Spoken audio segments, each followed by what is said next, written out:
Hi, my name is Monica, and I'm a former elementary school teacher, and I am the founder of Reparations Ed.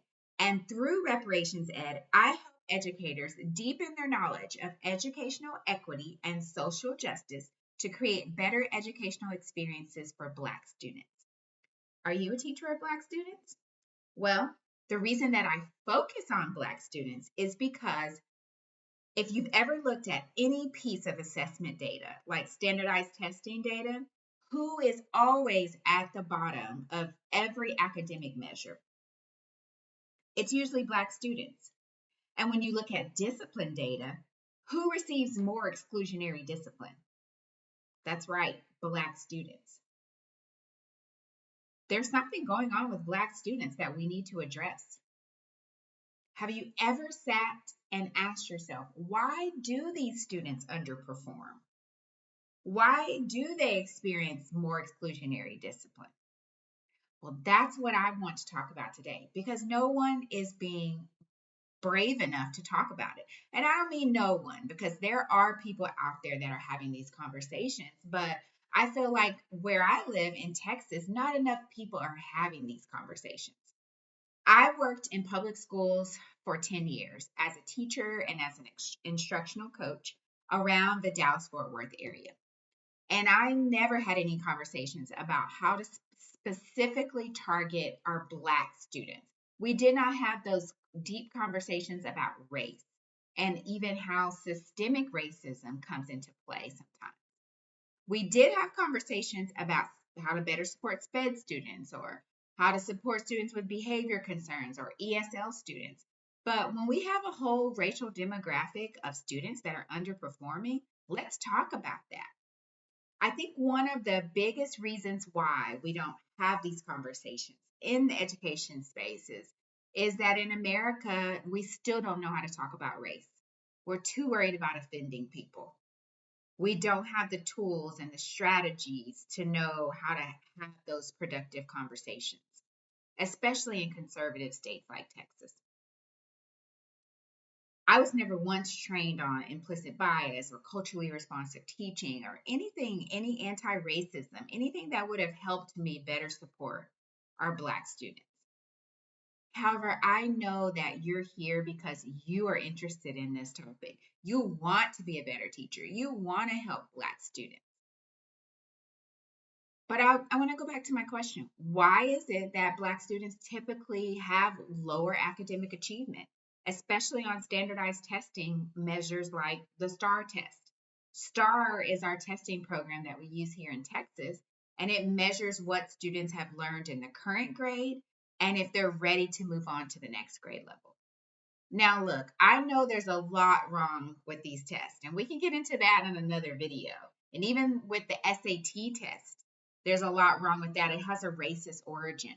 But our Black students perform very low on, will perform lower than other racial demographics on that assessment as well. And I don't know about you, but when I was a teacher, it was typical for us to want to blame the students and their families. We would have conversations about, like, such and such student never brings their homework, or he never has his backpack or supplies, or he's always late, or she doesn't come to school. She has a lot of absences.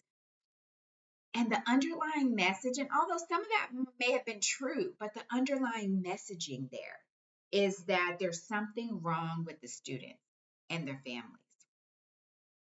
It was rare for us to have a real conversation about our teaching. How can we improve our teaching or how can we build better relationships? And it was even more rare to have conversations about systemic issues. How did the systems that are set up, how did they contribute to this underperformance? And what about the historical context? Do you know the history of your school district? Do you know how your school district handled desegregation? Because the past informs the present. It is very important for educators to know about these things. It's important for you to understand the context of your district and your community. So, for example, in Dallas, I learned about this like maybe 5 years ago, but in Dallas, ISD, they did not officially desegregate schools until 2003. The Brown versus Board of Education decision was passed in 1954, and it mandated that all school districts had to desegregate. It declared that segregation was illegal, basically. And Dallas ISD did not follow that. So they were under court oversight, they received court orders, they were sued until finally they were declared by a court to be officially desegregated in 2003.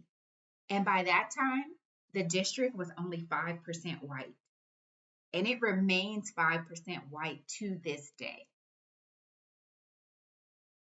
So essentially, DISD is back where it started, and it's a segregated school district because there are not many white families. There's mostly Black and brown students in Dallas ISD. So I know that this is a turbulent time for teachers, and I appreciate you stopping to watch this video. I know that there are teacher shortages and there's different policy mandates and curriculum and a lot that's on your mind.